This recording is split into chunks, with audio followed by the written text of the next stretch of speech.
The thick rope snapped tight around her fragile ankles as the patrol officer gave a vicious tug, sending the elderly black woman crashing face first into the shallow muddy ditch beside the bustling market checkpoint. Her white Sunday hat flew off and landed near a squashed mango, while her screams of resistance were drowned out by the roaring engine of the patrol truck inching backward.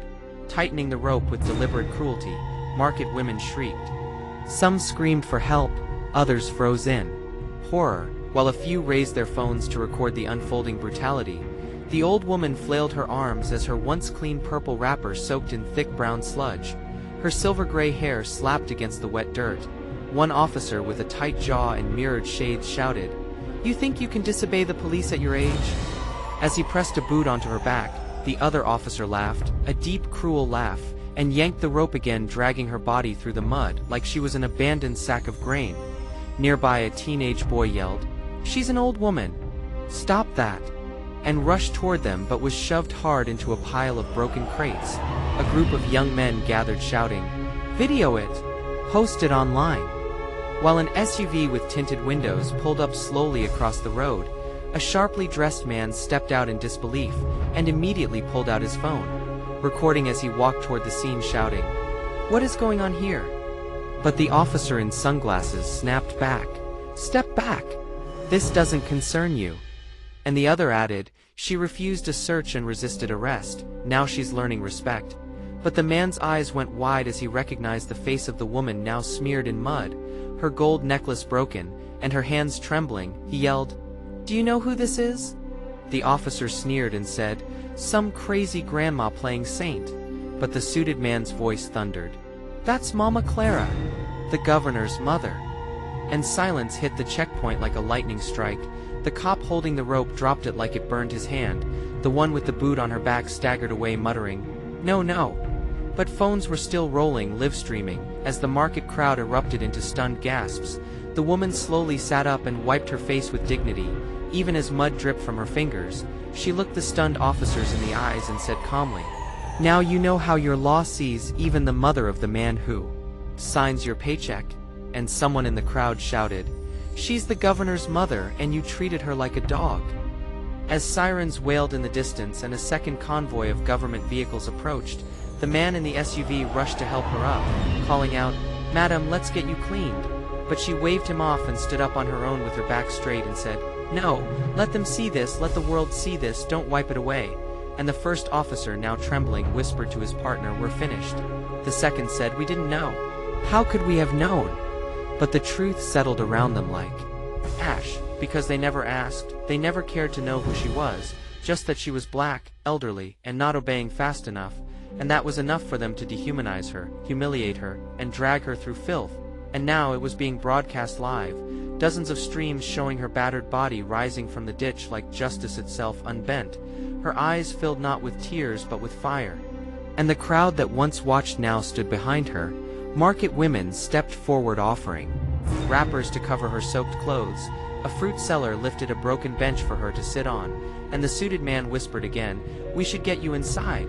But she refused and raised her hand and spoke to the phones. "Don't stop filming, let my son and the whole country see how his mother was treated by those sworn to protect." Across the state capitol, the governor, mid-speech at a university town hall, was interrupted by his aide showing him the live feed, and his voice faltered, then broke, as he muttered, "Mama?" and dropped the mic, storming out of the auditorium while calls were already being made, heads already starting to roll.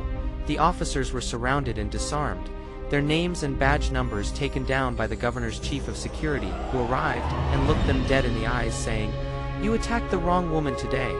But Mama Clara refused to go to any hospital until she spoke to the press.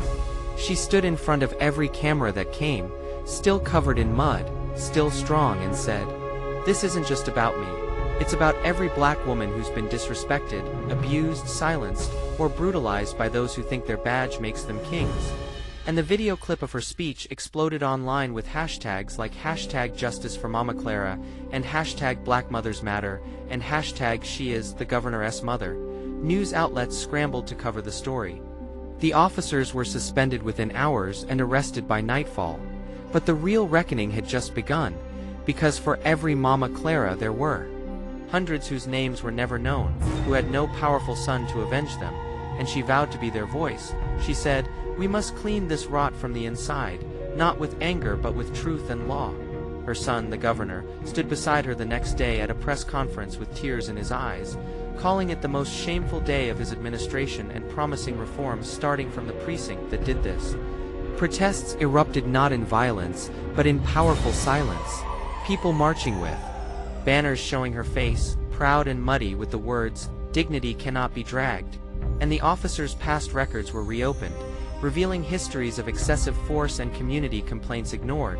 Internal Affairs launched full investigations, and Mama Clara's story became a beacon across the nation, her quiet strength shining brighter than any title or revenge. And now, dear viewer, as you sit with this story, ask yourself, what if there had been no camera? What if she had no son in power? Would we even know her name? That's why stories like this must be told. That's why we must speak, film, resist, and demand more from the systems around us. And if this story moved you even a little, hit the like button, share it so others can see, and subscribe to the channel for more true stories that uncover the hidden truths in our world. Because sometimes, the ones we overlook are the ones who teach us the biggest lessons, and Mama Clara's lesson is this. Respect must not be earned through power, but through humanity. And it must never be denied because of age, race, or silence. So stay tuned for what happens next, because Mama Clara isn't done yet.